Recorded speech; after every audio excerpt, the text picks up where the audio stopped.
Kali ini kita bakal bahas perdebatan panas seputar seorang manajer muda yang lagi naik daun dan kemungkinan dia pindah ke salah satu klub terbesar di dunia. Oke, coba bayangin deh skenario ini.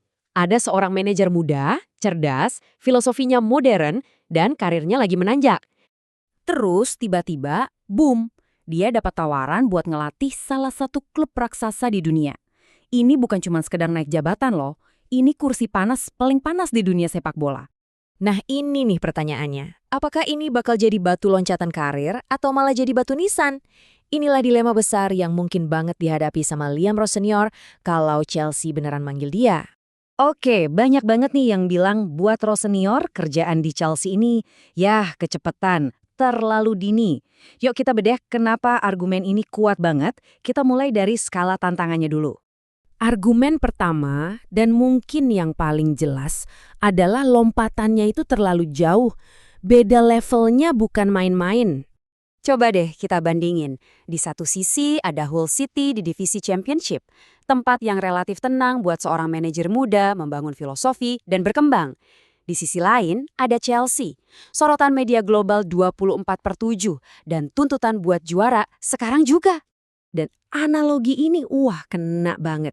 Ini bukan cuma soal naik level dari Championship ke Premier League. Ini soal kecepatan, tekanan, dan ekspektasi yang skalanya beda total. Bener-bener kayak pindah dari sepeda ke kokpit jet tempur. Oke, kita lanjut ke argumen kedua, CV-nya dia.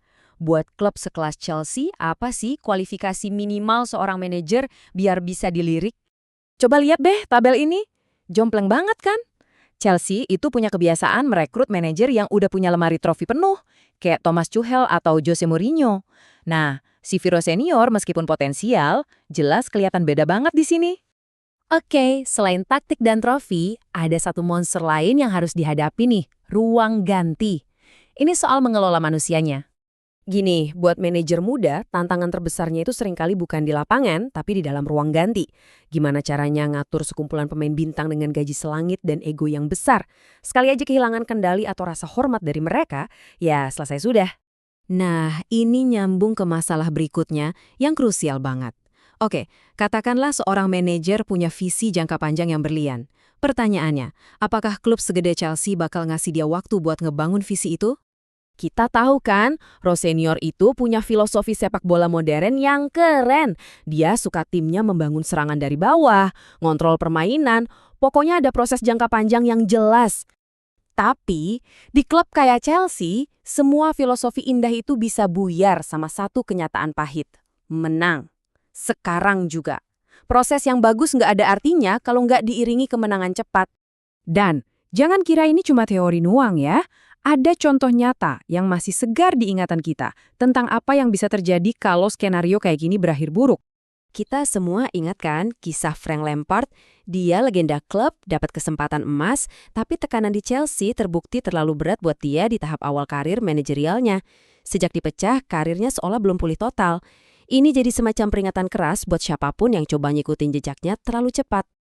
Oke, jadi setelah kita lihat semua argumen tadi, kita sampai di dilema puncaknya. Kita harus nimbang-nimbang baik dan buruknya. Jadi, pertanyaannya balik lagi ke awal. Ini kesempatan emas sekali seumur hidup yang bisa melesatkan karir ke level tertinggi, atau ini jebakan maut yang risikonya bisa merusak reputasi seorang manajer muda secara permanen? Nah, kalau kita kumpulin semua argumen yang kontra, kesimpulannya jadi gimana?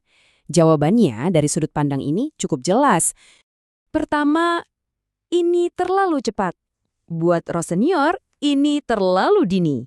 Pengalamannya, meskipun menjanjikan, rasanya belum cukup buat mengarungi lautan badai di Chelsea. Kedua, ini terlalu besar. Skala klubnya, tekanan dari media, ekspektasi dari fans untuk selalu menang, itu semua adalah raksasa yang bisa menelan manajer paling berbakat sekalipun. Dan yang terakhir, ini terlalu berbahaya. Potensi kerusakan pada karir yang baru mekar itu terlalu besar untuk diabaikan. Ini ninggalin kita sama satu pertanyaan pamungkas. Jangan-jangan memang ada pekerjaan yang terlalu besar yang datang terlalu cepat